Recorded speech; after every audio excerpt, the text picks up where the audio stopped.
Well, greetings, everyone, and welcome to a truly important online event today. It's called Discover the Energetic Writing Method. Write the nonfiction book your soul intended and meet the spirit guides supporting your writing. My name is Stephen Dine. I'm the founder and CEO of the Shift Network, and I feel like today's call is for me as much as it's for you, since we're going to learn about how to really write in a productive, powerful way, but that's fully aligned with our spirit guides, with our soul's mission, and to do so with a deep understanding of our energetic system. And we're going to learn from somebody who has written 40 books and is really at the forefront of energetic healing worldwide. And she's taught, I think, over a dozen courses now for Shift. And her name is Cyndi Dale. She's an author, speaker, and intuitive energy healer. And today we're going in a different direction than we often do with Cyndi, and really getting under the hood of how she writes all these books, many of which have become bestsellers. It really is about channeling your deeper self into a written form that can touch and mobilize people and build businesses, heal lives, and really positively evolve our world. So Cyndi, we're super blessed to have you here today. And I also know we're really excited for your upcoming course where you're going to go much deeper. So thank you so much for going into this new territory today. I'm really excited. I'm very excited to birth, these ideas and a really unique approach to getting in touch, as you're saying, with your inner author, your inner writer, and your soul, because I believe that when we feel like there's a book inside, when we think about a book, even if we've written one already and we have another one, it's our soul kind of demanding, this is part of my calling. Yeah. Well, one of the things I've really, it's been true for me, is that I learn from the writing process as much as I sort of serve others, that I feel like it's one of the most powerful ways for me to discover more aspects of my own being as well. So I'm sure that's true for you. So would you like to share a little bit about your own journey as an author and how you started to really apply some of the energetic healing principles that you had learned and practiced to the art of writing? Absolutely. And I agree with you. It's a journey of evolving and believing. You start wherever you are at believing in yourself and keep growing. Well, I always wanted to be an author, even when I was a little kid, because I loved books. I still remember that excitement when I recognized my first words. I could read dog and like, and I thought, there's nothing better to do in this world than put books together and offer people ideas and messages. So I wrote my first book when I was in first grade. I wrote plays and put them on in the neighborhood. I thought they were terribly clever. And somehow I ended up becoming basically an author about chakras. I didn't see that coming when I was in second grade or high school or college or working in business. But I do believe that my soul, kind of because I was so interested in intuition and in anthropology and in various cultures and the wisdom of the ancients and science, that it's like my soul said, okay, this is how you bring yourself together, is writing these types of books. So I started in my 20s, kind of creating proposals and books. And I was lucky that one took, and then one turns into another, and turns into another. And I'm sitting on 40 and I'm not quite sure how I did it all, but there's more to come. I can say that. It's super inspiring. I'd love it, since I imagine a lot of the people watching today are sort of on the precipice of their first book, and they want to do so in a way that's really spiritually aligned. So maybe you take us back to that writing of the first book and how you started to understand the spiritual principles that go into the art of writing. Well, I had a dream. I was in my late 20s and I had a dream that really, my inner self showed me a book, and I knew it was wisdom. I knew it was about healing. I didn't have the exact topic, like not exactly. So I took a proposal writing class. And I thought at that point, I called the first proposal getting beyond the 12 steps, getting into the 13th step. It almost went, it didn't go, but simultaneously, I was developing a chakra system. And I had another dream one night, against my soul, my own spirit revelations, that was like, Cyndi, that is the niche. That's the niche. Write that book. And so I wrote a proposal, and then I was off and running. It's not really off and running. It was sort of off and stumbling. because, people, we all write. We've written articles. We've written, for school, we have to write emails, which multiply like triples. You send one and you get 10 back. They're rather kind of annoying. But it's an art, and like any art, it's a process. It's a process of getting started and stopped and moving through blocks. And that first book, I was scared to death. I was like, it got accepted. Well, the proposal got accepted. Then I had to actually write the whole book. And I was like, well, I've never written a book. How am I supposed to write a book? All I have is a proposal. And right away, I felt like my own spirit guides started to coach me. Like, this is how you do it. Just write this. Just do this paragraph. Remember school? You just break things down. So I really feel like I had a team of invisibles helping me all the way along. And that's then, kind of what's led to me being able to write so many books and wanting to offer that same kind of a path to everybody who is ready to write their book. So let's talk a little bit about, first of all, how you know that your soul has a game plan to write a book and what the subject material really should be, like you discovered. Well, I would say probably a third of my clients, and I work with a lot of clients any given week, just know they're supposed to write a book. They'll say to me, I know I have a book in me. Somebody tells me that I've got a topic that's really unique. I'm supposed to birth it. There's not a one way to know except you feel the book inside. It's that calling. It's a purpose. It's a compulsion. It's compelling. You might be equally scared of bringing it forth because, like anything that's really important, it's a summoning to do inner healing work. It's a summoning to go on that journey of evolution and revolution. And typically the topic, sometimes people don't know their topics right away. They have a sense of it. But it's going to be something that is very dear to your heart, that you care about, that contains your story. Even if you don't include your story in it, you are in the book.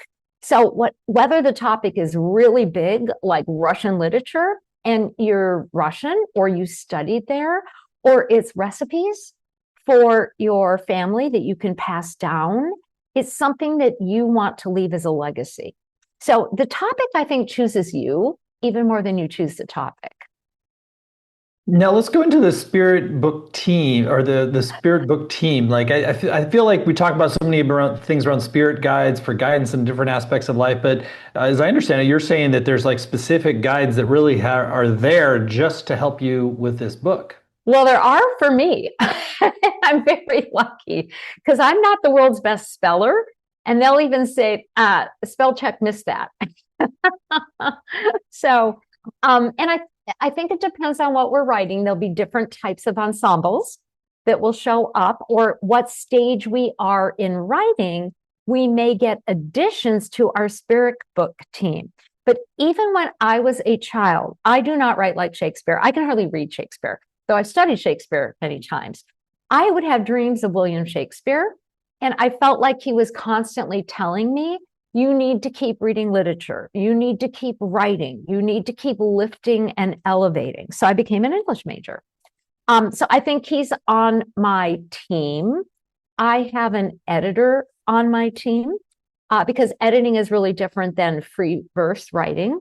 That will actually stop every so often when I'm doing editing or proofreading and saying, doesn't make sense, redo.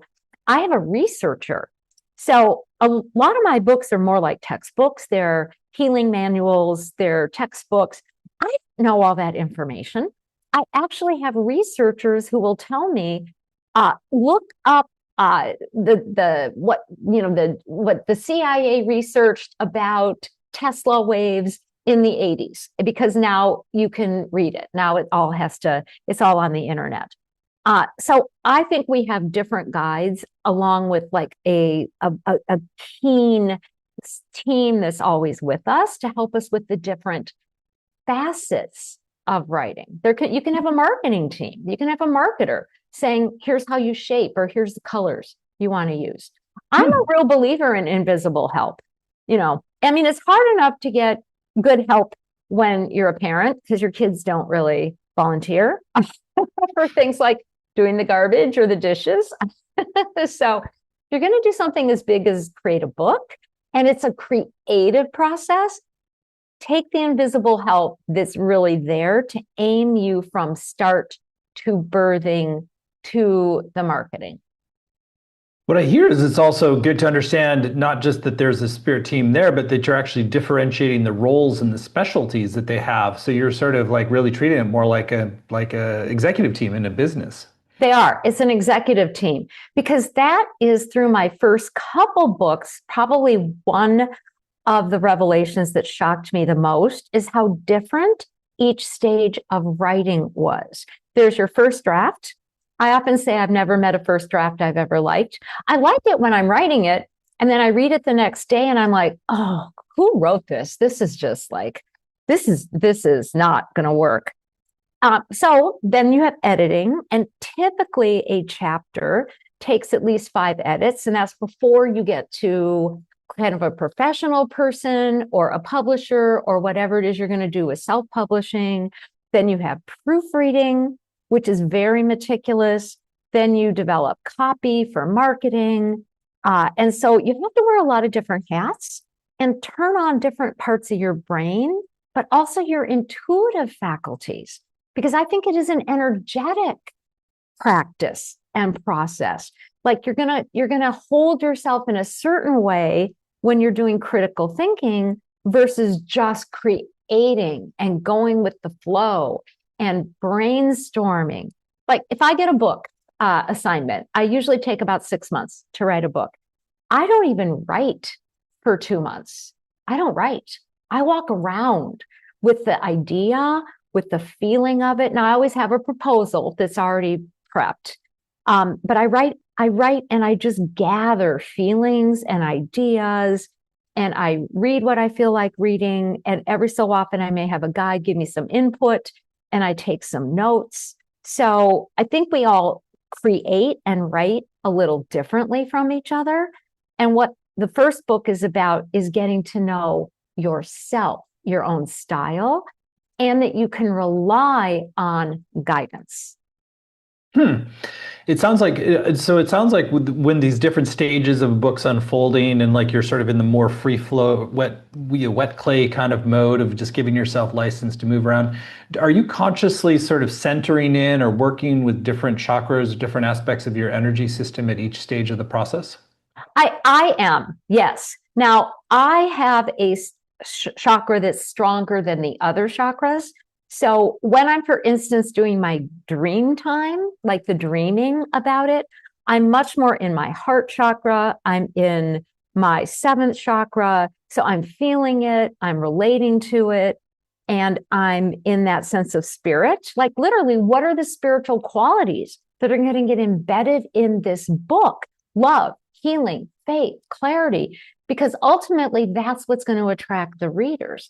And then when I'm actually doing the stages of the writing, I'm very strong in the first chakra. That's a doing chakra. That's down in the hips. That's just like, just get it done. You don't think about how big the task is. You just sit down and do it. You can complain. You don't want to do it. You don't have to want to do it. You just have to do it. Some people might be stronger, for instance, in that stage in the 2nd chakra. They're more emotional and they're creative. Maybe they first need to dance a little bit or trick themselves into feeling happy about writing. I don't know what that means. Have a sitcom on when you're writing. If somebody's more communicative by nature for that actual writing process, they may need somebody to talk to every day, like an accountability friend. So I think we have stronger chakras by nature. Our soul comes through 1 or 2 chakras, typically stronger than the others. So that's going to get us through the push of the book, but different tasks will move us into different chakras because it's the nature of it. If you're going to visualize your book or visualize a scene, in what you're writing, you can just pop yourself into the third eye, which is the visual. So I'm working on fiction now, actually, too. So it's a very different approach. I'm using a lot of the visual because I have to see my characters. So it's really nice to have a stretch up and down through the chakra system.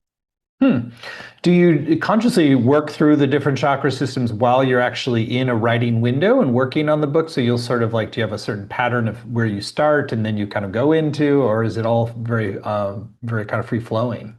It's fairly free flowing. However, I automatically say I'm working on the marketing components, or I'm trying to hear dialogue, or I want to remember what a client said so I can put it in a case study.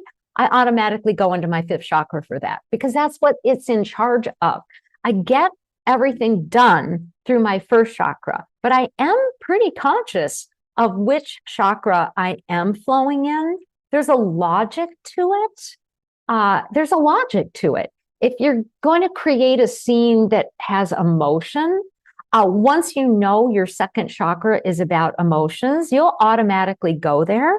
And you might just notice it. You go, oh, I did that really well. That is where I need to be in order to create empathy or emotionality. So once we know the basics, we will more automatically go there. But if we're stuck, it's very helpful to know what the chakras are and what we can perform through them so we can bring ourselves through them. Now, you mentioned the right readers, and maybe I'd love for to take a little wide-angle lens on how do you envision and work with the audience. I mean, in traditional book proposal, you're really sort of marketing to a particular niche, and you're sort of defining a little more business terms. But from a spiritual perspective, how are you thinking about and relating to the eventual end audience for your book? Well, even in the program that we're going to be doing, I will be sharing how I do that. I actually meet the readers. I mean, I take myself into the future. Maybe I'm at a book signing. Maybe I'm teaching on Zoom. And I use a shamanic technique where I meet the readers. And then while I'm writing, I visualize those readers. I know they're there. And I actually, when I'm doing certain kind of the third or fourth edit, say of a chapter, like I imagine I am the reader reading it and then going, is this making sense? So when we do the actual program, you'll meet your readers. You'll talk to them. They'll tell you what they're thinking. You can do so much more when you open up into the spirit realms and the energy world with this. And I think a lot of authors do that. I mean, just like many musicians channel the music. Mozart said, the notes I know not from where they come. I think a lot of authors, maybe they haven't quite disclosed it, have a team, have support. You'll even find some famous current authors say, I will think about the authors I really admire. I have 2 or 3. And imagine I am them, and then I don't copy them, but I get them to help me. So we're just being more direct with that. Yeah, and using a spiritual tool in terms of the shamanic journey. That's a fascinating application of shamanic journeying work. I've never thought about doing that with readers before. So in some ways, you're sort of trying to intuit not just what they want on a conscious personality level, but really like what their soul needs to hear. Yes, and that's the spiritual qualities. Now, you're not going to, in a book proposal, and I like to work with book proposals. I really believe in structure. It unifies, it gives us critical thinking. It's a container for the creative flow. All right. But having that spirit piece like keeps you going. And again, you're not going to say this book is about love. You might, get that in there somewhere, or this is a heart book. But there's ways to say that, or this is a book that's going to provide clarity about healing. But the spiritual qualities emanate from the book, and 99.999% of all energy is subtle. It's the quantum, it's the invisible. So I think a lot of times people are choosing what to read or what not to read, not based on their head, but based on that sense, the subtle senses. That's really interesting. So do you actually like sit down and like have like almost like a spiritual vision that you write before the book proposal? Because you know that some of that is going to be a little bit too out there for the people reading the other side of it. Exactly. I don't put that in the book proposal. I'm really good at book proposals too. I can be a very dry, boring writer, but pizzazz it up just enough that somebody will be interested, right? And oh, we want to see more. I do. I work with the spirit stuff first. That's why I walk around for 2 months before I Hmm. actually start writing. I may still have the book proposal developed. Maybe I do, maybe I don't. It depends. I have a lot of publishers say, will you write about this? And I'll say, sure. And they'll say, we just need a short book proposal. Okay, fine. Right. And we just sort of ram it through. But before I write, I do the spirit pieces. I do the interconnections. I sense the book. I grok the book. I grok the audience. Like it has to come in my body. So often people, if I just talk about healing, people have a hard time healing because aspects of them are out of the body. And that can include parts of our soul. If you really want to be in flow with writing, which may still be difficult, it's a meandering river, uh, feel it, get your soul in the body. Then you can access the chakras, you can access your powers, and you can move from stage to stage with more grace. You can get yourself out of your own blocks. Hmm. Now, I want to ask a little bit. Since so often these days, books are really kind of seen as just a lead for generating something else, a course, a training, a sort of some other aspect to your business. How much do you think about like the business aspect downstream? Or are you really kind of seeing the book as its own self-generating, important kind of work, independent of where it's going? I don't think about the courses it can lead to. It leads to courses, but I'm enraptured with the material in the books. I'm in love. Some people would say, Cyndi, some of your books are pretty dry, and they can be, because they're sort of textbooky. I'm in love with the material. I love the process, the data, the research, the velcroing of the different ideas. My favorite book project was a 1,000-page book, and it's actually sold really well. You wrote a 1,000-page book? That's I did. amazing. I did. It's so complete. I could have The doubled. war and peace of energetic healing. I loved the whole process. I never thought about where I was going to go with it. One of my publishers just said, whatever you want to write, write it. I said, I want to write about all the energetic systems around the world and how energy really works. And so the first half of the book, you have 500 pages of, you know, energy in different cultures, the science of energy, the spirit of energy. And the second half of the book are energetic systems from around the world. I could have doubled the book. I could have spent the rest of my life writing that book without worrying about anything else than just writing that book over and over, because I loved the learning. I loved the material. I think you have to love your book. It gets you through the hard times when you're Uh-huh. doing this. I want to circle back with the proposal, since that's something a lot of people kind of see as like a kind of a tough to digest, difficult. Like, oh, why do I even have to do that? Can I get past that? Maybe share a little bit more about that aspect of why the proposal is so helpful for structuring what you're going to create and creates that container, and sort of how to approach it in a way that sort of like really sees it from a deeper perspective. Well, I take it a little bit at a time. It's creativity is lovely unless it runs amok. And it's very easy to get disorganized when you're writing. All of a sudden, you're writing lyrics for a song and you're going, but I'm writing about the history of, kind of Russian dancers. What am I supposed to do with this? So it's like a choo-choo train. I have a granddaughter, so everything now is said in toddler language. A choo-choo train doesn't go forward unless there are railroad tracks. So these are the roads, these are the railroad tracks that help you be more creative.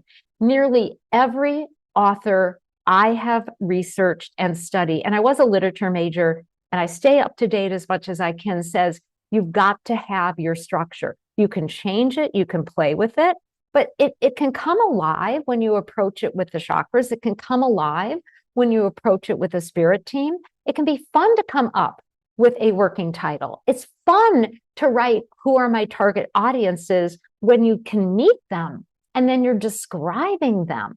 It's fun to do an analysis of other books. Those can be very short sections, by the way. When you're really willing to say, what's really unique about who I am? What's unique about what I'm offering? That'll move through all kinds of confidence and doubt blocks. So I see it as a healing path, and it gives you the structure that you need.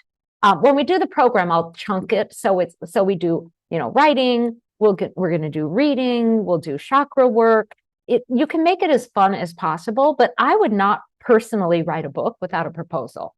I can't do it. You got to have a sense of beginning and end, and kind of what your flow is in between. It is so useful because you can be free within the container of it. It's also really helpful to see that as something for you as the writer versus something that the publisher is demanding, and so that you kind of like take it out of yourself and trying to please somebody else, or rather it's really about your structuring for yourself too.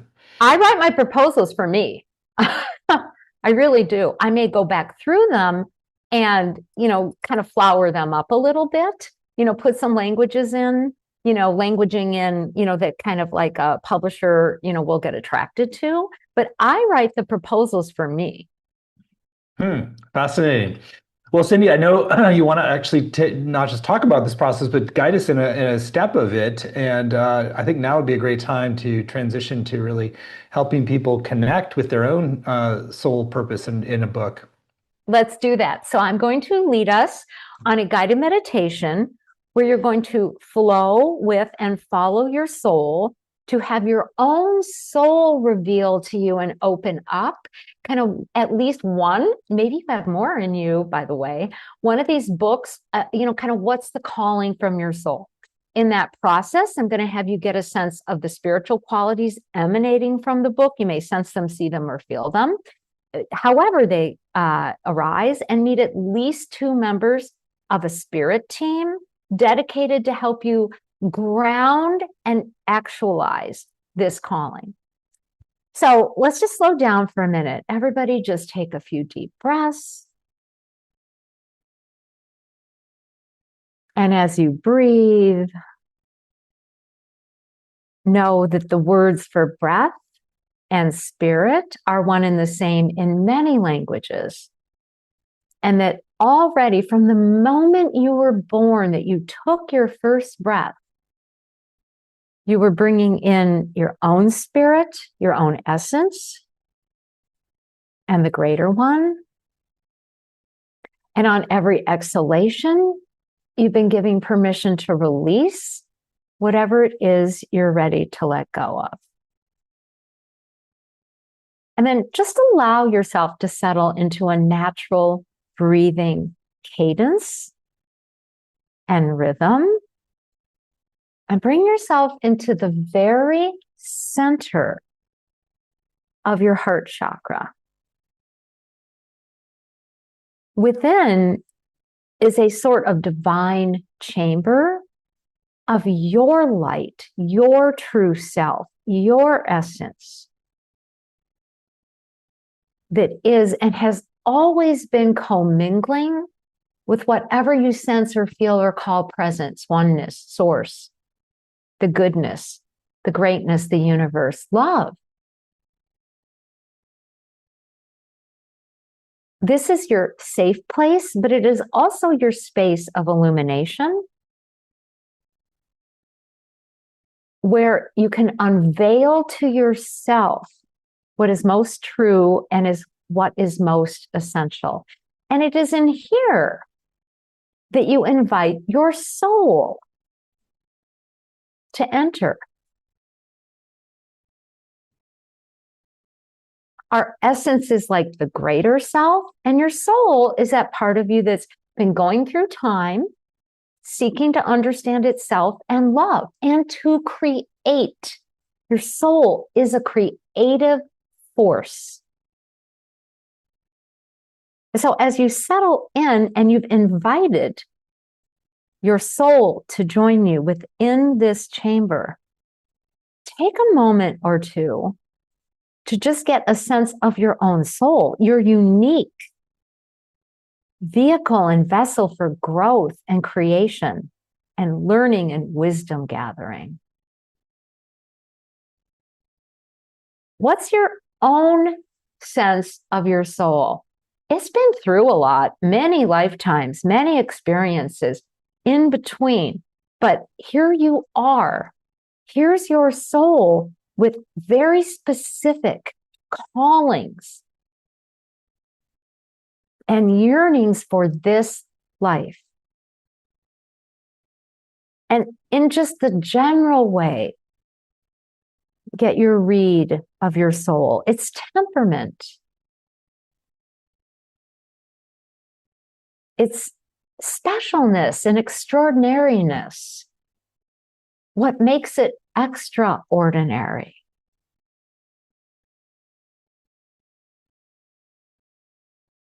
What kind of ideas and topics are important to it?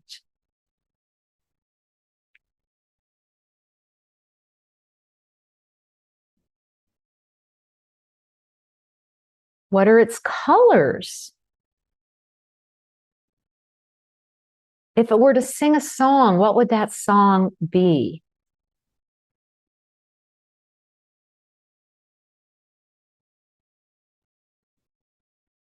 And then request of your soul to unveil to you if it is in fact carrying that burning desire, that compelling, creative inspiration to write a book.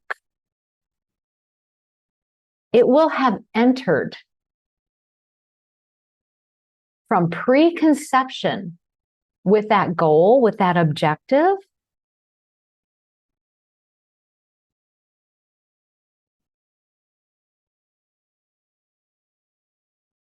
which is one born of its own unique attributes. What you and only you, what your soul and only your soul can offer to this world. It's a yearning. It's a must. And just in engaging your soul, get a sense of that desire.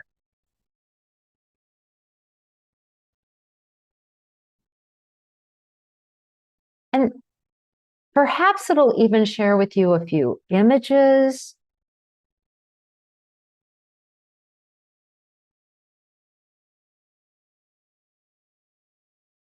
a concept, an idea, even a feeling.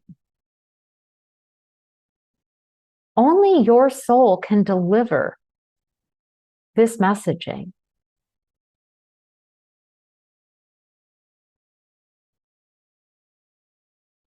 And ultimately, the soul creates through spiritual qualities, through higher truths.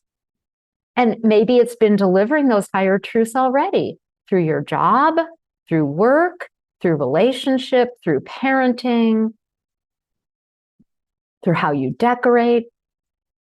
And if there is this summoning to create, to compose a manuscript, let it share with you 2 or 3 of the spiritual harmonics, the spiritual qualities that will be embodied in and will emanate from that manuscript.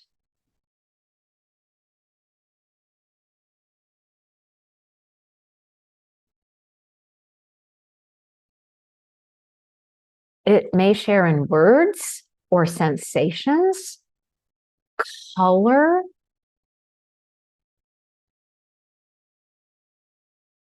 You'll notice, though, your life has already been about these spiritual qualities. We are in our books and they are in us.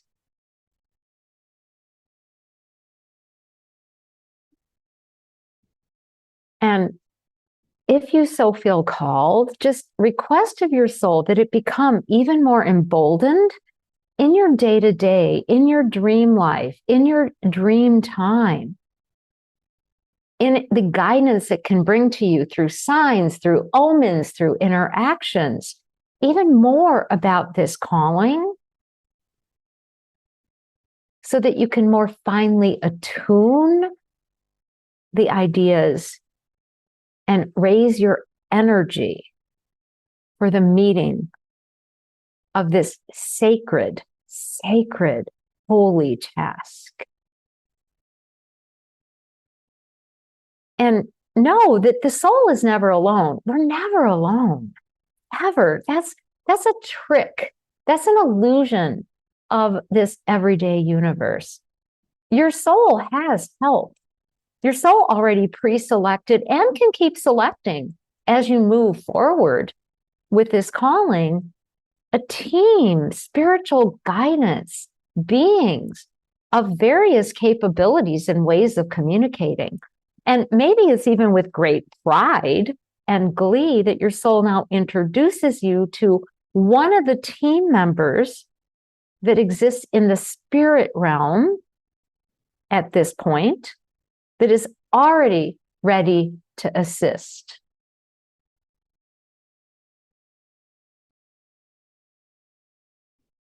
You might recognize that figure, maybe an echo of a memory from a different life or in between, or maybe this was a real life person.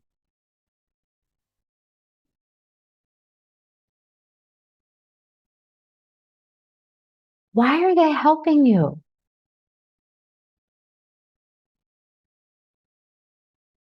What are they going to help with? And this part's really important to take in.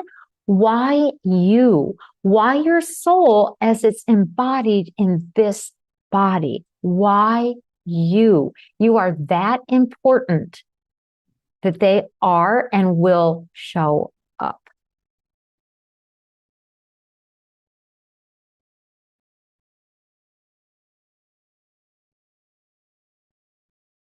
And both your soul and this first member of your team together now reveal yet a second member of the team. We're going to meet two more, will come online, but meet that other member and get a sense of their distinct characteristics, maybe specialty.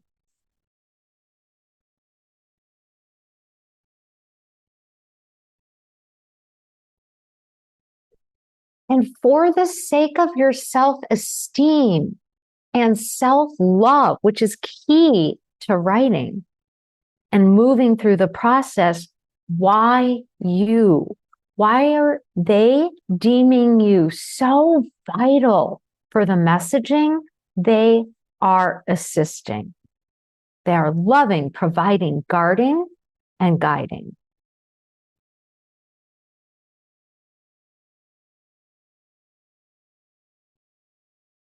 And as much as you can in this earthly form, breathe in the power of the support of the team members you've met so far, as well as that passion from your soul. The rest is process, it's journey, it's life, it's living. It's the trying, it's the ripping up of pages, it's the movement of words, which are just symbols for the spiritual qualities that you're delivering. In these final couple moments of this, maybe just even an initial interaction with your soul about the book and these members of your team, just ask for them to gift you, each separately, what each knows you need right now to own your beauty, your grace, your passion, and your capability. If you're called, it's already known that you can do it. Breathe in those gifts. This chamber is always open to re-engage, to re-invite. It is safe. It is guarded. It is your holy space. you'll remember not only what was shared, but how believed in you are. Just slowly focus again on your breath. Return to this space, this here, this now, this awesome you that you are and are becoming. And open your eyes when you're ready. Thank you. That was great. Yeah, I started to clarify some things for myself in terms of the two guides that are key in my next books. And yeah, so really great. And also just getting just a lot of clarity. Yeah, starting to get information about books. And so I'm so used to sort of just channeling the information itself, but it's like there's the process of connecting and relating to a team of people supporting our team of beings that really is so vital. So that's really great. Well, it makes it more fun too, because we're not alone, right? Uh-huh. We've got beings. I don't know if I call them people, but we've got beings where we can go, look, it's just really tough today. What am I supposed to do? Or I'm a little cloudy about this. I mean, to go into our calling, knowing that there's that kind of assistant and there's more team members that can join when we need something. I mean, it really does make it a group effort, which is always easier. Hmm. I want to also ask about your weekly process of writing. So you've given us some glimpses into it, but I know there's a lot of people have different perspectives on like, getting an hour in every day or different disciplines. And I know you have a little bit more of a flow kind of approach. And I'd love to hear a little bit about how you're structuring your time so that you can both take these longer arcs to do the deeper relationship work with the future, journeying to the future, readers, connecting with the guides, and still make progress. So I get up at 4, sometimes 3 every morning because there is life that has to get done. There's a checklist. And every day there's going to be one new thing on a checklist. There's going to be something that drops off and there's going to be some crisis. So I give myself a lot of time with the day. But I sneak my writing in what you could call those mysterious moments. There's always more time than you think. You bring your car in. If I make an appointment to bring my car in, I stay and I write for those 2 hours. So I insert my writing into the day. I seldom go a day where I'm not writing. I don't Hmm. expect perfection. I don't expect it to be good, but I expect myself to put the time in when it's there and it opens up. But Stephen, the other thing I do is I block out chunks of time, and I do it sometimes a whole year in advance, to be honest. Like in 2 weeks, I'm going to Mexico alone. I travel alone quite often. And I know that during that week, I'll be writing some Ship Network products, actually. But I'm also going to work on my fiction, and I'm going to get started on another nonfiction book. So I look at the whole year or year and a half, and I chunk out what most of us really want, which is that alone time, that spacing, where even though there's going to be, whatever other tasks that crash and burn into it, I've got that stretch of a week. I have a long weekend. I have a favorite place. I go to San Antonio every 2 months for 4 days. And even though I still have to keep my work going, I don't do client work then, I can get my writing done. So I take 3 weeks off over Christmas, and a week of it has to be spent writing, just writing. So I plan for the big times, and then every day I insert. There's so much time in the day you don't even know that you have. Throw the laundry in and sit down there. Let whatever's happening upstairs keep happening. Sit down there for 20 more minutes and get writing done. That's my method. That's really great. Do you have anything else you recommend in terms of the daily spiritual practices to kind of keep the pipeline open for writing? When I get up at 3 or 4, and it's sort of interesting. I always wake up at 3, and then I tune in, and I ask, am I, can I sleep till 4, or do I have to get up and get more things done? Because I do in the morning. You can live an entire life before 9 a.m., by the way. An hour of that needs to be spent in reflection, Hmm. around myself, around healing, but around the writing. And it's Hmm. not like I'm thinking. It's not a thinking time. It's a musing. Literally the muses, the Greeks and the Romans talked about the muses. There are virtues. There are beings who are creative, who can help. An hour of that time between 3 and 9 or 4 and 9. Sometimes I'm walking all the animals during that time, but they don't talk back. So I'm in my kind of my phase in, phase out stage. And at least an hour has to be in more that meditative, spiritual kind of a trance. Hmm. Well, it is great to get a window into how you do things. I know you do a ton of client work, you teach all these programs, and you are just so generative and also very joyful about how you do it. So it's really great to learn from you. And I personally want to write 40 books myself, so I've got some catching up to do. So let's talk You'll about do your fast. You upcoming got the course. data. You'll go fast. It'll be fine.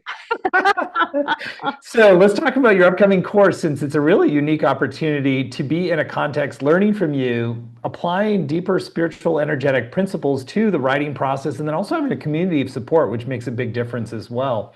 So Cyndi's agreed to teach this brand new course for Shift. It's called Cyndi Dale's Energetic Writing Method, a chakra-based path to creating a soul-driven nonfiction book. So you can find it at the URL, writeyoursoulbook.com, writeyoursoulbook.com. It's a 16-week program. You don't need to have any prerequisites. It's really just a clear desire that you want to get your soul-guided book out into the world, and this is going to empower you to do that.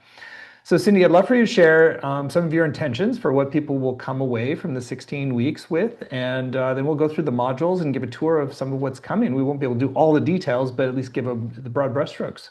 Beautiful. The bigger highlight is that you are going to be ushered into a journey of learning to believe in yourself and your writing and your calling as a writer and a would-be author. Maybe you are already an author. And on a practical level, you will have completed, it may not be perfect, we don't care about that part. You'll have completed an entire proposal, which will let you, kind of like get really solid about your target audiences, your marketing, your this, your that, the length of the book, the style of the book, what kind of genre is the book. All that really hangs together to help you with the writing. You also will have finished an introduction and a first chapter. Now, if you want to look for a publisher, this is what you need. If you want to self-publish, you can now easily finish the book because you've gotten really clear and you can just keep writing. And you'll know how you write. You'll know who's on your spirit team. You'll know which chakras you want to use for which part of your process. You'll have all your tools, and you're going to have had a lot of fun. Almost every time I'll read from authors, we'll do some practice proofreading. We'll do free verse writing. We'll move through blocks. You're going to defeat goodbye negative thinking. You're going to learn how to flow between your chakras for the different purposes, but you're also going to get a really strong sense of your best way to be a writer that is distinct from my way or somebody else's way. So you can take that learning into any other area of your life to complete any project, whether it be building a garage or, kind of finishing this book or, just taking vacations when you need to take vacations. It's a real learning and self-discovery. So it's very practical. It's down to earth. You're going to learn, you'll have lots of handouts, lots of examples, lots of support, and lots of love too. So we're not going to have time to go through all the modules in detail, but let's just skim and hit some highlights. So module 1 is uncover your book's identity and title and trust yourself to begin. Exactly. So you're going to come up with your working title. You'll meet your spirit team. You're going to, kind of like really get into the flow. But the only assignment is a working title, which is really fun. We're also going to go over AI tools. So, we're modern. We're modern. I have my own views. You'll have your own views, but you'll really get, kind of like a knowledge of the technology that can support you too. Module 2, outline an overview and discover your signature style to write with ease and flow.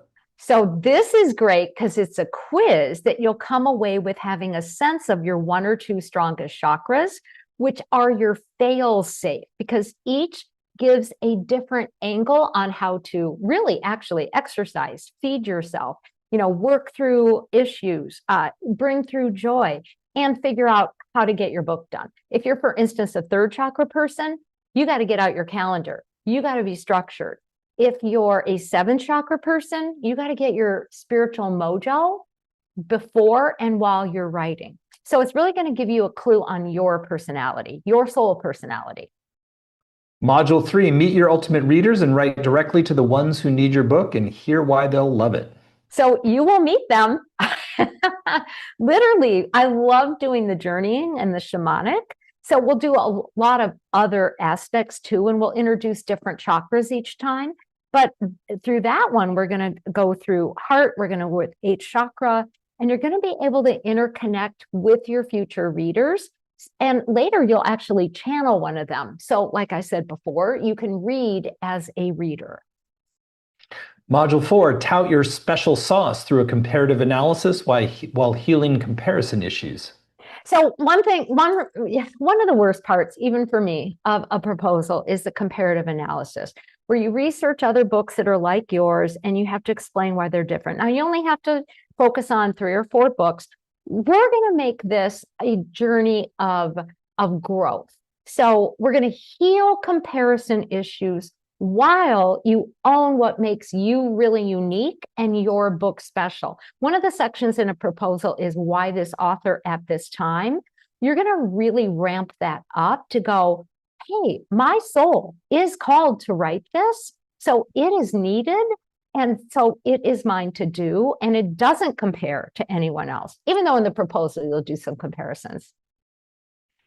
Now, Module 5, envision your entire project by shaping a table of contents that carries you forward. So here's your railroad tracks, table of contents. It's a lot easier to write than you think it's going to be. So what's the shape of the book? You've already kind of picked your genre. You have a sense of that. You've got a working title. You know your people. You've been shaping your main ideas. We'll do spirit work each time, healing work each time. So now what's the flow of the book? What are those 12 chapter titles, 15? And they'll come out pretty quickly because some of the exercises we'll do during class will actually help you, frankly, channel them and get your spirit advisors to help too. Module 6, create dynamic chapter summaries by eradicating negative self-talk and trusting your voice. So let's get rid of that. I can't do it. I don't want to succeed. I don't want to fail. Who do I think I am? Da, da, da, da, da. It's just not useful. So a lot of healing in this particular time. So now we add to the table of contents. You've got the big idea. So let's write a paragraph or 2 about what's in there. You'll get a lot of support to make it spicy and really unique. So you show up in your writing. We're going to work a lot on voice. What is your voice, or what are your voices, depending on what it is you're writing? Module 7, mentor your inner editor and refine your chapter summaries with confidence. So editing is its own thing. Editing makes a book. I will read you many, many quotes of many famous authors who are like, it's all about editing. In fact, there's even a great quote by Degas, the painter, who said, painting was easy until I learned how to paint. And that's the editing. So that's the actual shaping. That's Michelangelo getting the angel out of the marble, little bit here, little bit there, until it emerges. That's editing. And there's different types of editing.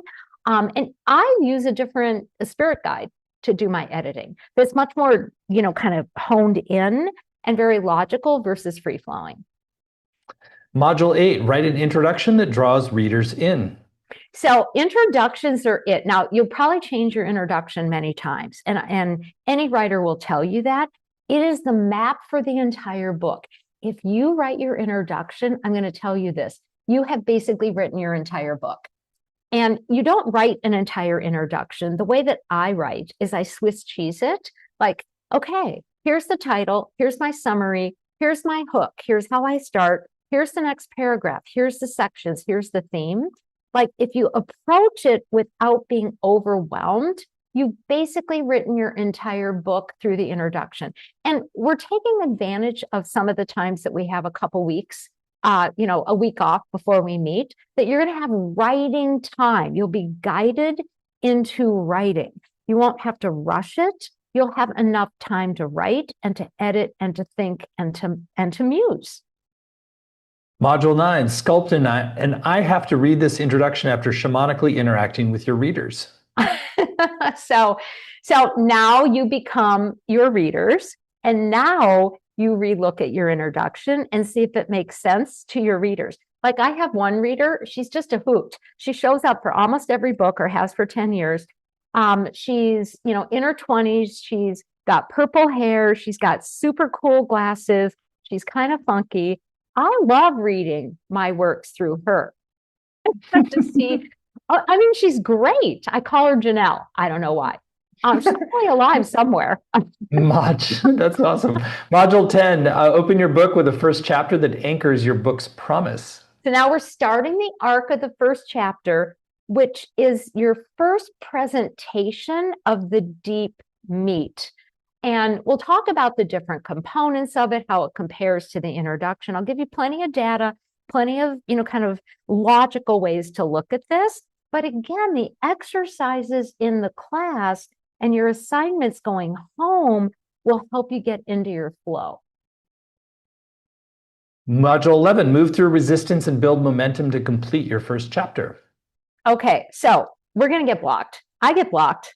I mean, I know enough when I'm blocked that I just quit writing and I go do something else, and then I come at it the next day. What's your way of doing this? We're going to start also, whatever your keenest signature style was, if you like to come at it for third chakra, which is structured, or heart, which is feeling into it and loving what you're doing or loving your readers or whatever, we're going to switch those around during this time, because sometimes what we do, of course, you can move between chakras for different tasks, and we will be doing that.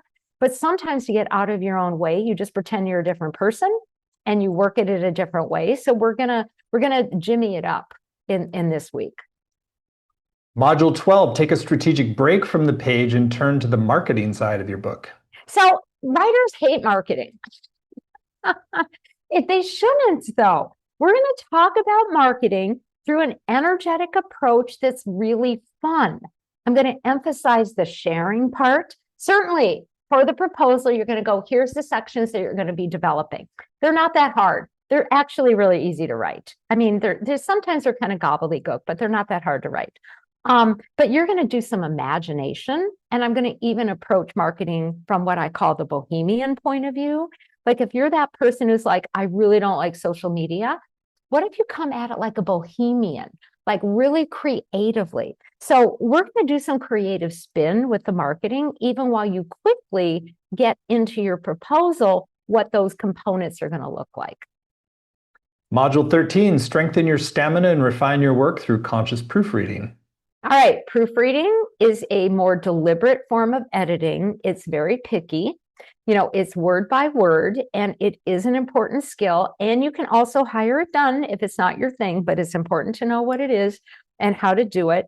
We're going to go into the first chakra in this one, because everybody needs to know how to push through something that might be a little detailed or deliberate. Module 14, review, refine, and bring it all together. So this is the fun part. You may go, oh, I've got a dangling participle there. Or maybe it's like, no, I'm a little bit more clear about my title. Now I'm going to change it. It's just a working title. Publishers change it if you go to a publisher anyway. But now it's sort of like, now you're moving through the whole process. You're going back to your soul, kind of what do we shape? How's this working, etc. Module 15, listen for your book wants to go and choose your next chapter. All right. So literally you're going to listen to your book. We're going back to your soul.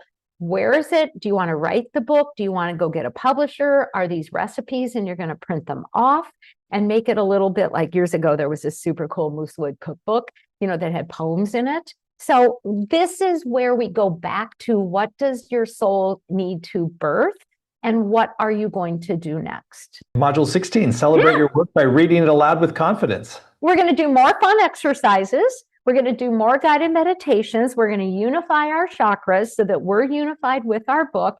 And you're going to be invited to read, because readers read and they read, writers write and read aloud. So we're all the way through this. We're going to have something called the writer's chair, where people are invited up one each time if we have time to. to talk about how it's going, maybe to read something, so you'll be, kind of in community. And there's nothing safer than in community reading a paragraph. Well, what a unique and such a useful program. I've never seen any program that focus on writing a book in this way from a really spiritual standpoint. It's so cool. So I'll share a little bit more about it. Again, some more detail on each module at writeyoursoulbook.com. So if you choose to move forward with Cyndi on this program, you're going to get the 16 90-minute live sessions we just described, which is going to include all kinds of practices, interactive exercises, Q&A. You also get recordings of every session, both video and audio, which is great to go back and really pick up things you might have missed. There's word-for-word transcripts, there's weekly exercises and practices, there's a community group to support you, and as well as small group time to connect with other participants and also get some accountability on some of the things to move your own book forward. On the page, you'll also see Cyndi's been really generous with a number of extra great bonuses. The one is a video called Busting Through a Writing Block. Anything you want to share about that special bonus? Yeah, you'll bust it through. Yeah, it's actually a really good, get that bonus no matter what. Because you can use it to take an energetic and a chakra-based approach to just move through wherever it is you are stuck, and you can use that video over and over again. That's just one bonus. It's a great one. Then we've got a video from Cyndi on healing your resistance to writing a nonfiction book. And then there's one special bonus that you get if you sign up by midnight tonight. This is a video interview with Amy Glazer, who's the acquisitions editor extraordinaire at Llewellyn. It's called Everyone Can Write. You want to share anything about that interview? Yeah. Amy's wonderful. She spent all her adult life in the publishing business. She loves footnoting. Oh my gosh. Somebody who actually loves footnoting. So she's that person who knows every single aspect. She knows everyone can write a book. So it's a very informal discussion with Amy, about how to approach this. She's more about just start the writing. I like proposals, but you're going to feel excited to get going. Amy's one of those incredible editors who meets an author where they're at and works with them and even helps them. You're not going to be scared of publishers after this. If you do want to get a publisher, nor scared of editors, because she's all heart and she actually can help pull a process out of a writer. That sounds amazing. Well, that's your special bonus if you sign up by midnight tonight. So clearly this is going to be such an amazing program, and it's just uplifting to be around you, Cyndi, and everything you teach. And I think particularly in this area where people can get stuck, it's like you're helping to open up so many channels of creativity and generativity. So it's going to be an amazing journey. We've kept the investment very accessible given the depth of this. It's 3 payments of $366, or you can save 10% when you pay in full with one payment of $999. The course is going to begin on February 10th and run Tuesdays at 1 Pacific, 4 Eastern. But even if you can't make the live times, you can still get the full value with the recordings, the transcripts, and the community.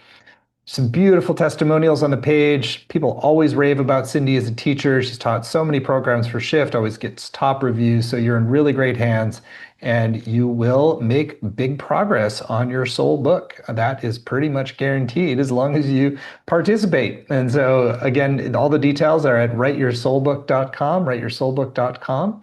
And you will get that special bonus by midnight tonight of the video interview with Amy Glazer called Everyone Can Write.